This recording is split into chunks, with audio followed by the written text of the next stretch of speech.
안녕하세요. 세무법인 세르파 이승희 세무사입니다. 오늘은 창업 중소기업 세액 감면, 사업체를 개인사업자든 법인사업자든 처음 창업할 때 엄청난 세제 혜택이 있습니다. 오늘은 사업을 처음으로 새롭게 시작하시는 분들을 위해서 창업 시 중소기업의 세액 감면 제도, 세금을 무려 5년 동안이나 100%, 75%, 50% 이렇게 깎아주는 제도가 있습니다. 창업 중소기업 세액 감면 제도의 개념은 세법이 정하는 일정한 중소기업이어야 합니다. 세법이 정하는 일정한 중소기업이 세법에서 정해놓은 업종으로 창업을 하는 경우 무려 5년 동안 세금을 개인사업자든 법인사업자든 일정한 비율로 깎아주는 그러한 제도입니다. 이 창업 중소기업의 세금 감면 비율은 다음과 같습니다. 작년 25년 12월 31일을 기준으로 그 이전에 창업하신 분들과 올해 2026년 1월 1일 이후에 창업하신 분들이 세금을 깎아주는 비율이 서로 다릅니다. 먼저 수도권 과밀 억제권역 바깥에서 창업한 청년 창업 중소기업은 무려 5년 동안 100% 깎아주고 있습니다. 창업은 기본적으로 청년 창업 중소기업과 일반 창업 중소기업으로 청년 창업, 일반 창업 구분하고 있습니다.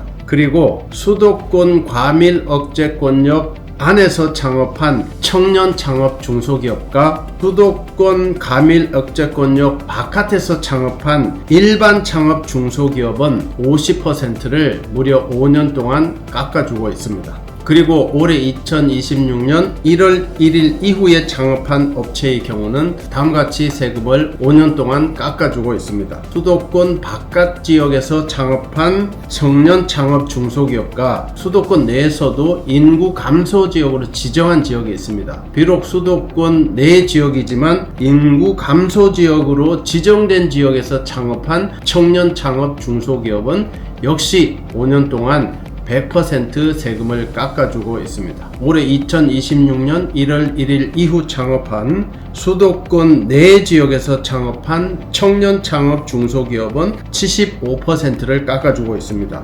물론 수도권 내 지역일지라도 수도권 과밀 억제권역 내 지역은 깎아주는 비율이 더 낮기 때문에 다음 항목을 참고하시기 바라겠습니다. 다음, 수도권 과밀 억제권역 내에서 창업한 청년 창업 중소기업과 수도권 바깥 지역에서 창업한 또는 수도권 내 지역일지라도 인구 감소 지역에서 창업한 일반 창업 중소기업은 50%를 깎아주고 있습니다. 그리고 수도권 내에서 창업한 일반 창업, 청년 창업이 아닙니다. 일반 창업 중소기업은 가장 낮은 비율 25%를 5년 동안 깎아주고 있습니다. 그 외에 창업보육센터 내 사업자의 경우는 단일 감면 비율 50%를 5년 동안 깎아주고 있습니다. 이렇게 창업 당시에 5년 동안 100%, 75, 50, 25 이렇게 깎아주는 해당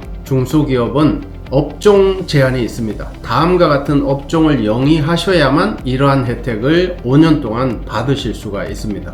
감면 해당 업종은 세법에서 열거하고 있지만 제가 대표적으로 10가지로 분류해서 업종을 말씀드려 보겠습니다. 가장 먼저 제조업 가능합니다. 제조업은 제조업과 유사한 업종도 포함되어 있습니다. 가령 공장에서 기계로 제품을 생산하는 업종은 당연히 되겠지만 관련하여 포장이나 조립 등의 유사 제조업을 하는 경우도 역시 창업 중소기업 세액 감면을 받으실 수가 있습니다. 그리고 두 번째는 수도, 하수, 폐기물 처리업 가능합니다. 세 번째 건설업, 네 번째 통신 판매업, 다섯 번째 물류산업. 물류산업은 유통업이기 때문에 일부 업종만 가능합니다. 여섯 번째 음식점업.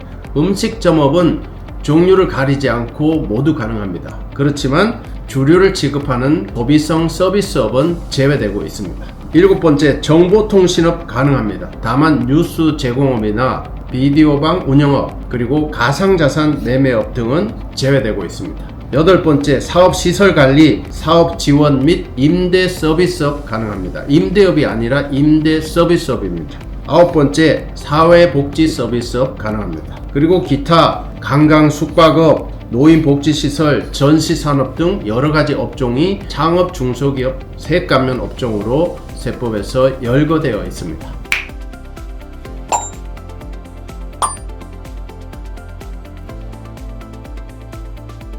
그리고 마지막으로 창업 중소기업 세액 감면에서 실무상 주의하실 사항을 알려드리겠습니다. 다음과 같은 사유들은 창업 자체로 인정되지 않기 때문에 창업 중소기업 세액 감면을 고민하시고 검토하고 계신 분들은 다음 사항을 유념하시기를 바라겠습니다. 먼저 창업으로 인정되지 않는 첫 번째 사유는 합병, 분할, 현물 출자, 사업 양수도 등으로 종전의 사업을 그대로 승계하거나 또는 종전의 사업에서 사용하던 자산의 50% 이상을 인수하여 종전의 사업을 승계한 것으로 보게 되는 경우는 창업으로 보지 않기 때문에 처음부터 이 창업 중소기업 세액 감면은 대상이 되지 않겠습니다. 다만 이러한 경우가 있을 수 있습니다. 해당 중소기업에서 근무하던 임직원이 사업의 일부를 분리해서 그 해당 임직원이 대표로 해서 사업을 새롭게 개시하는 경우는 창업으로 인정해주는 예외사항도 있으니까 참고하시기 바라겠습니다. 그리고 창업 불인정 사유 두 번째는 개인이 하던 사업을 단순히 법인 전환하여 사업의 형태만 바꾸어서 새로이 법인을 설립하는 경우는 창업으로 보지 않고 있습니다. 그리고 세 번째는 하시던 사업을 폐업한 다음 다시 사업을 개시하면서 신설법인 또는 신설 개인 사업자를 시작하는 경우는 같은 종류의 사업을 계속적으로 영위하는 것으로 보기 때문에 창업으로 보지 않고 있습니다. 그리고 창업으로 보지 않는 마지막 네 번째, 기존의 사업을 확장하거나 기존의 사업에 단순히 업종만 새롭게 추가하여 새로운 사업을 새롭게 개시한 것으로 보지 않게 되는 경우도 역시 창업으로 보지 않고 있습니다. 이렇게 창업으로 보지 않는 사유가 정해져 있기 때문에